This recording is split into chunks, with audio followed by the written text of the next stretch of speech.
Joe Flacco, he's the Denver Broncos quarterback. And I think he was asked about, is he going to help the second-round draft pick, Drew Lock, so his eventual successor. And Joe Flacco had this to say about helping Drew Lock.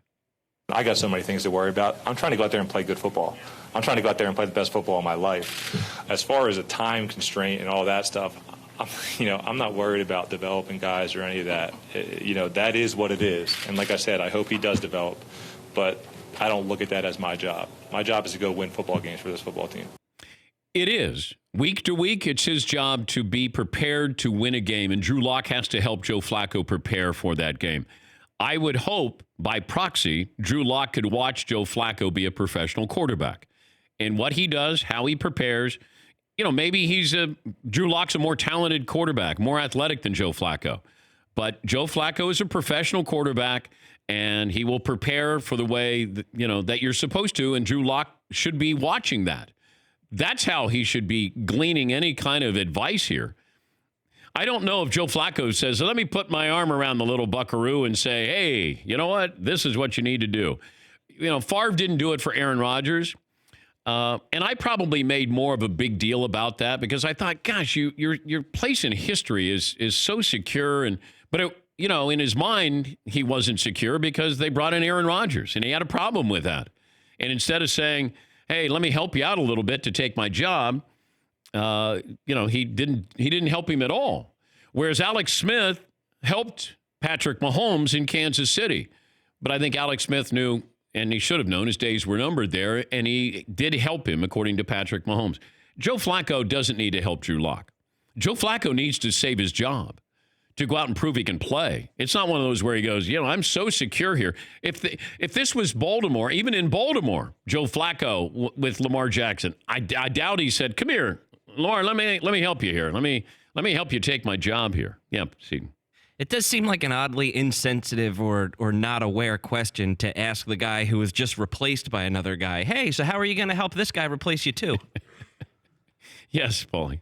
Yeah, Joe, since you did such a great job prepping Lamar Jackson, what are your plans this year? Same plan? Yeah. Same outlines, same diagram? How long do you give yourself here, Joe, before you're replaced by this new guy, too? But this is a semantics deal. Joe Flacco is helping his backup by Joe Flacco every day goes to work and prepares to help his team win and lets the guy watch him do that.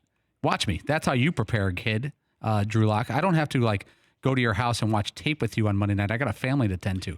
And this isn't like Michael Vick, who didn't put in the time in Atlanta, where if you were his backup trying to say, let me follow how he prepares. He didn't. There are a lot of quarterbacks. Brett Favre didn't prepare for a long period of time, as well as he should have in Green Bay. But Joe Flacco is not going to be burning the midnight oil out on the town. That's for sure. Joe Flacco is just going to go in there and be a professional quarterback.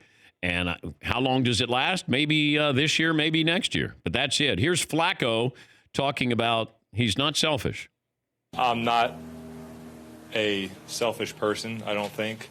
There are times where, you have to be selfish. But listen, Rich does such a good job in those meeting rooms. Drew's going to learn from listening to him talk and then us getting the reps on the field and seeing how we all do it as a collective group as a quarterback. This guy just got to town. I don't even know if they made up his jersey yet. And we're worried about him helping Drew Lock. If I'm a Broncos fan, if I see Drew Lock, that means we're probably not doing well because Joe Flacco's not doing well. But if Flacco's doing well, team's doing well. And maybe Drew Lock's not ready. That's why he went in the second round. These guys not everybody's ready to play right away. It's like, are you going to help Drew Lock get ready? Eli's at least friendly with Daniel Jones. He has a relationship with him. But Eli still wants to play. I don't think Eli goes, hey, you know what? I'm just going to cash these checks. Come on, kid, you ready to go so I can sit out? I don't want to get hit anymore. For more Dan Patrick Show, tune into Audience Channel 239 on DirecTV. Stream for free on BR Live or download the Dan Patrick Show app.